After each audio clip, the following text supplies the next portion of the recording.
Barry came to us and he'd already made the decision that he wanted to do things differently. Barry had never really held down a decent job sustainably. I think 2 or 3 months might have been the longest ever time. He'd been in prison for over 5 years.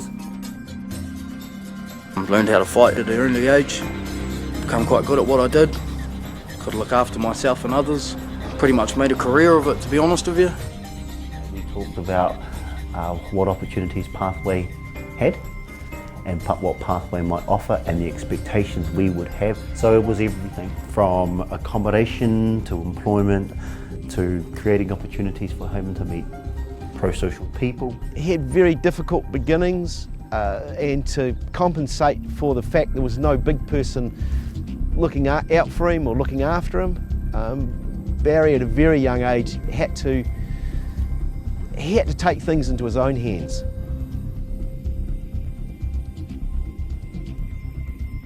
You didn't have a childhood where Mum was there for you, or? Nah, she was more about partying and working and partying. Wasn't really much love. I don't really know how to explain that.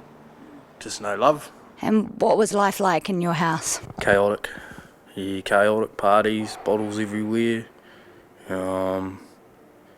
Motorbikes screaming up and down the driveway. No stability, no routine, no nothing really.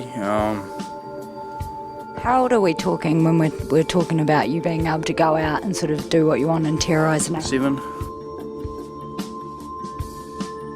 I was born with alcohol fetal symptoms, which is a big thing for me. I was born with a little hand. Hello.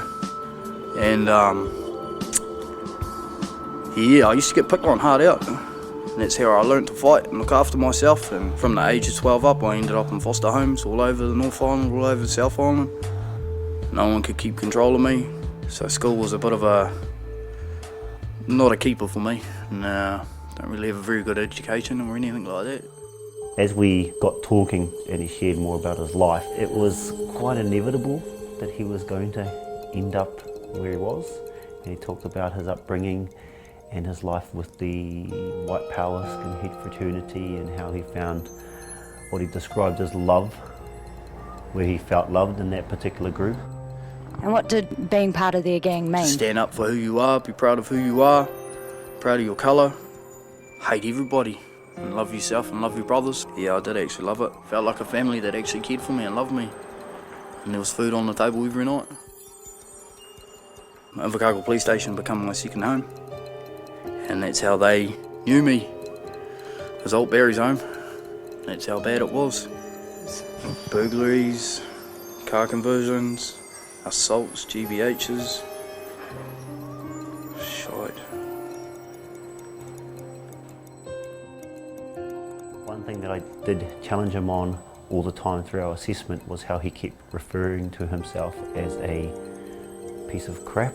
He used the word shit actually. First swastika was on the back of my neck, represented a mean fight in the middle of the wing between me and a member of the Black Power.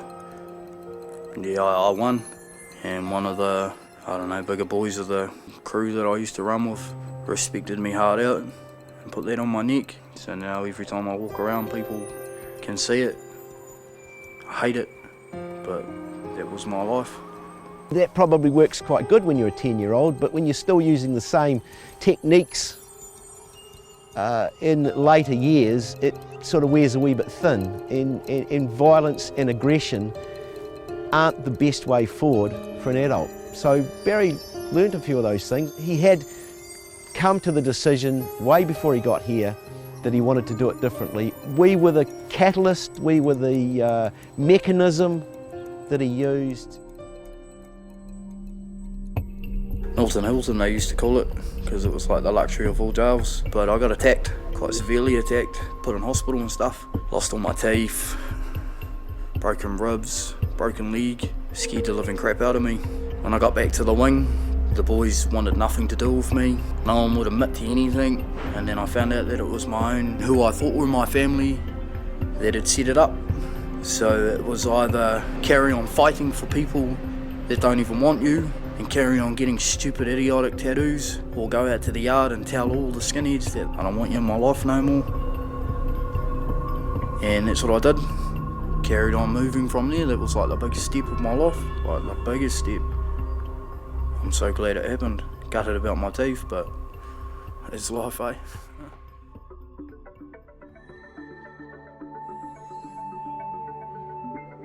He was very optimistic about what might happen for him in the community, and it was that optimism, I guess, that made me like him. So he stayed at the retreat and got into work. Been in and out since I was 15 years old. I've always said to the justice system that you keep releasing me with nothing. There's no one around that wants me in this town, that gives me a job, nothing. I get released this time and someone wants me.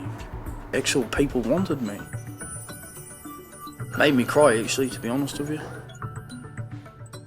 Yeah, it made me cry. I didn't think people could love people like that or care for people like that. He pushes himself really, really hard. He's got a very high standard, and he tends to push and be hard on himself, and he's really, really hard on other people around him to meet the standard that he has. So we've really enjoyed having Barry here. In fact, Barry, it's been an absolute delight to see a young man so determined to do things differently. Pathways helped me something chronic, and I respect that big time. Respect is a big thing, and they've all given me respect. Given me a job, given me a house out in, Mochakarara. John and Heather. John's been a big part of my life too. He was like a dad I never ever had. The best thing I knew was to come back to Oak Tree and jump on a forklift. I've got my forklift licence, and it keeps me safe and it keeps me out of trouble. Idle hands cause trouble, and if I'm working I don't cause trouble, so just being there to support me when things are tough, give me new words for my vocabulary, just to open my mind really to a different life, a different person that was hidden all the way at the back there.